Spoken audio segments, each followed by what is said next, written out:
Kembali lagi bersama channel kita semua. Jika Anda suka, jangan lupa komen, like dan subscribe, serta bila Anda berkenan. Selamat membaca dan mendengarkan. Perintah Kaisar Naga, Bab 39093911. Dalam sekejap, bayangan besar itu tersedot ke dalam perut binatang kecil yang menelan langit. Sosok Quintus muncul. Quintus terkejut, tapi tinju cahaya suci Dev sudah ada di depannya, dan dia tidak punya waktu untuk menghindar. Meledaks. Quintus sangat terpukul oleh tindakan Dev. Tubuh Quintus langsung terbang mundur, muntah darah. Dia tidak pernah menyangka hal ini akan terjadi. Ketika kepala pelayan Liu melihat ini, dia panik, melompat, dan menamparkan Dev dengan telapak tangannya. Jejak telapak tangannya kental dan luar biasa. Ketika kepala istana Guanghan melihat ini, tubuhnya terangkat ke udara dalam sekejap. Suhu dunia tiba-tiba turun, dan dengan tembakan telapak tangan, langsung membeku dan menghancurkan telapak tangan kepala pelayan Liu.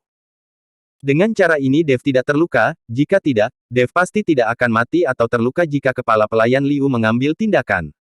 Oke, saya sudah siap. Salam olahraga! Saat kepala pelayan Liu mengikuti penguasa istana Guanghan untuk bertarung, Seymour berteriak keras. Dalam sekejap, semua orang naik ke langit. Mereka telah melakukan persiapan, dan sekarang mereka menembakkan kekuatan spiritual satu demi satu. Semua orang dari keluarga Mu juga mengambil tindakan pada saat yang sama. Tepat ketika huru hara akan pecah, kekosongan bergetar, dan kemudian sesosok bayangan muncul di udara. Ayah! Quintus tiba-tiba menjadi bersemangat saat melihat orang itu datang. Ternyata itu adalah bayangan kepala keluarga Mu. Dia pasti tahu bahwa Quintus dan yang lainnya datang ke istana Guanghan untuk membalas dendam, jadi dia datang dengan khawatir. Quintus, kamu terlalu ceroboh. Sekarang kamu adalah satu-satunya anak laki-laki yang tersisa sebagai penerus ayah. Apa yang akan terjadi jika sesuatu terjadi padamu? Sekarang lakukan apa yang ingin kamu lakukan, dan aku akan menghentikan yang lain. Kepala keluargamu berkata pada Quintus.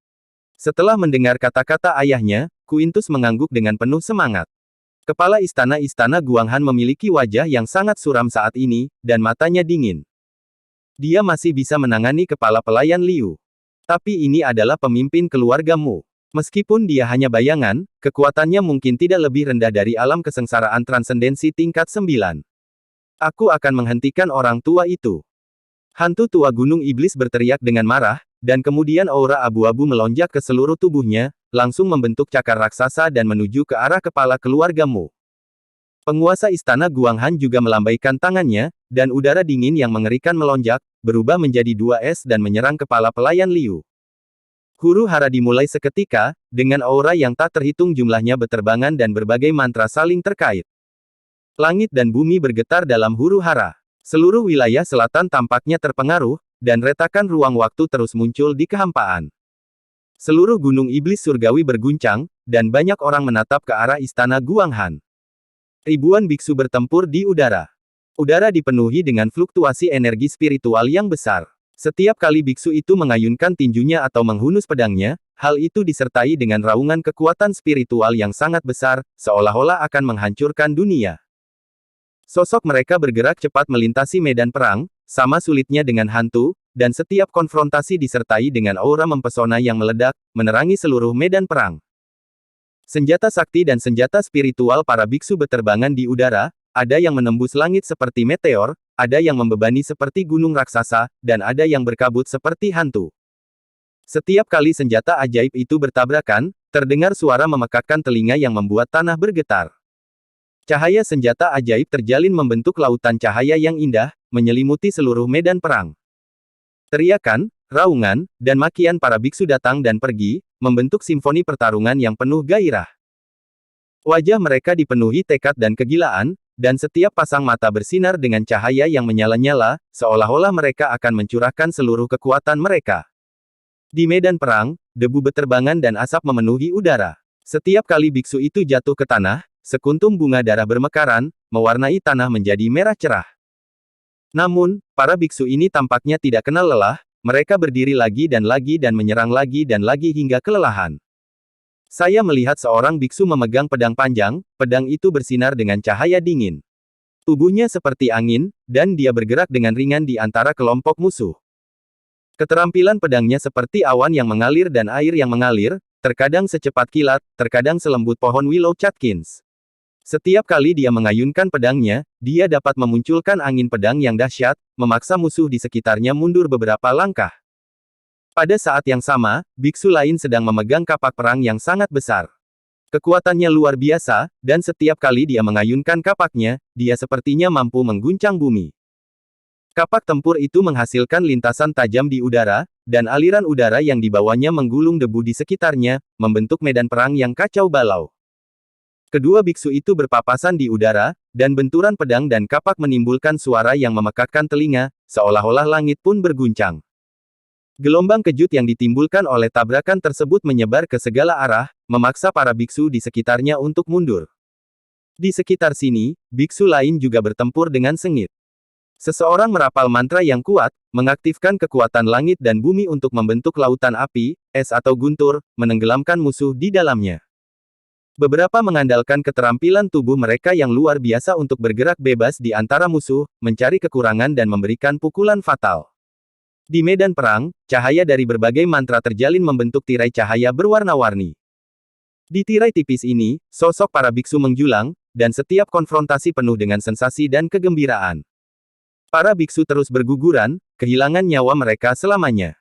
Semakin banyak biksu yang menyelamatkan jiwa mereka, dan kemudian Yara memimpin orang-orang dari Sekte Jiwa Iblis untuk segera mulai membangun kembali tubuh mereka. Mata Dev memerah ketika dia melihat para biksu yang gugur.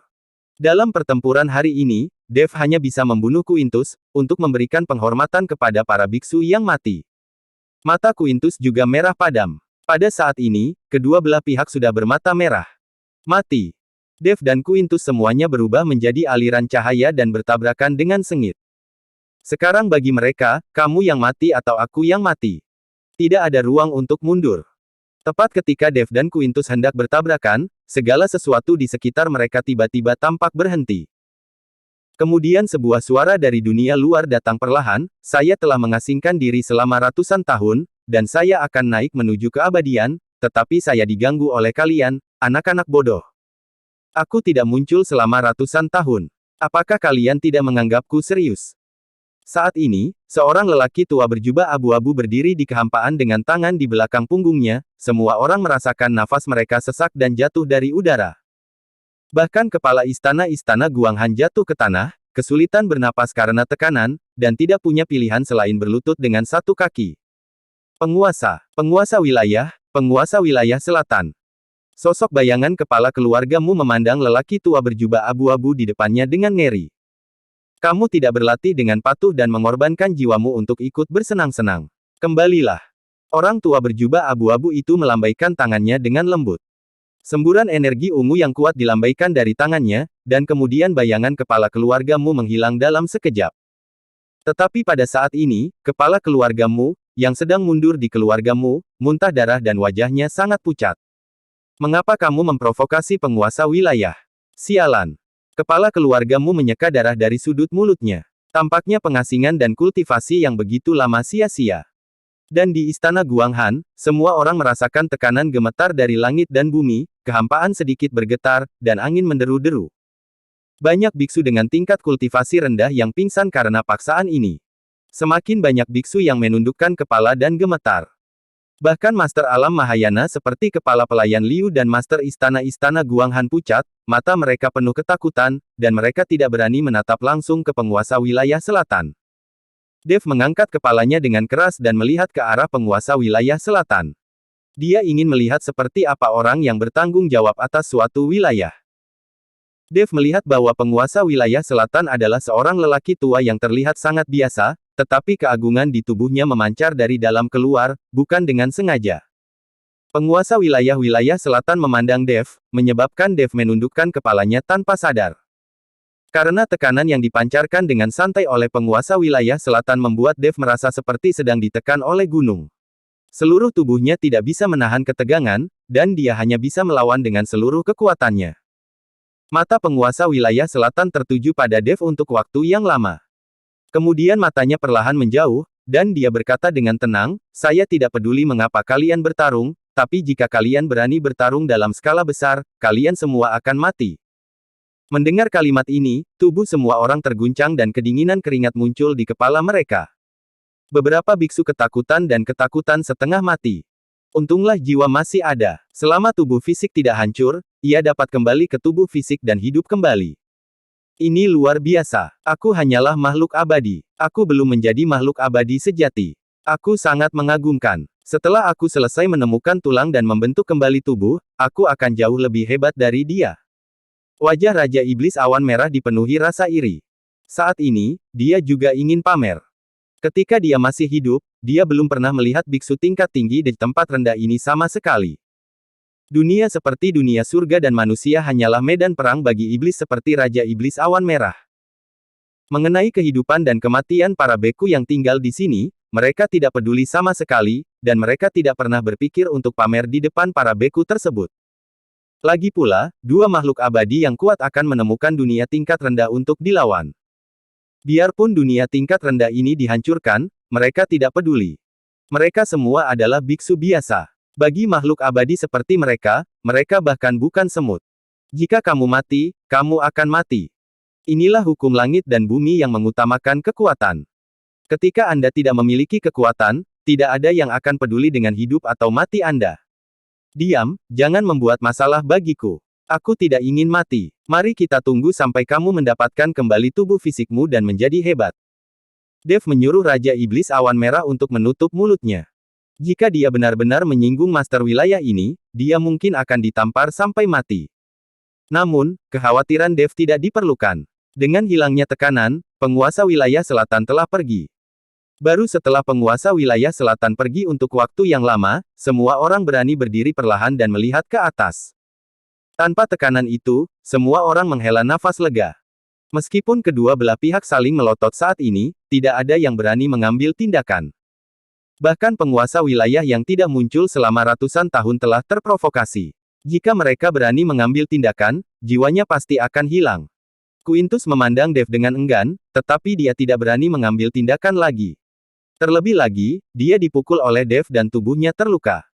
Apalagi saat secercah jiwa ayahnya tiba-tiba menghilang, Quintus sangat khawatir.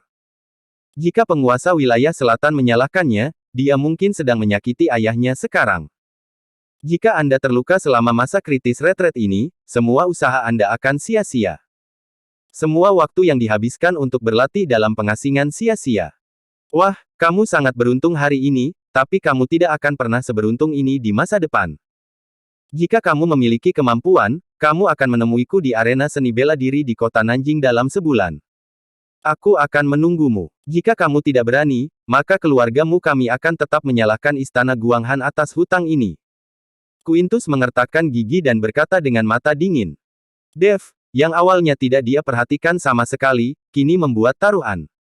Mengapa aku tidak berani melakukan ini? Setelah 1 bulan, kamu tidak akan pernah menjadi lawan saya. Dev memiliki keyakinan penuh. Setelah 1 bulan, Quintus, yang merupakan alam Mahayana tingkat pertama, dia tidak akan menganggapnya serius sama sekali. Oke, jika kamu punya nyali, aku akan menunggumu. Setelah Quintus selesai berbicara, dia pergi dengan membawa semua orang Dai keluargamu bersamanya. Adegan kacau tadi menjadi lebih tenang sekarang. Bersambung.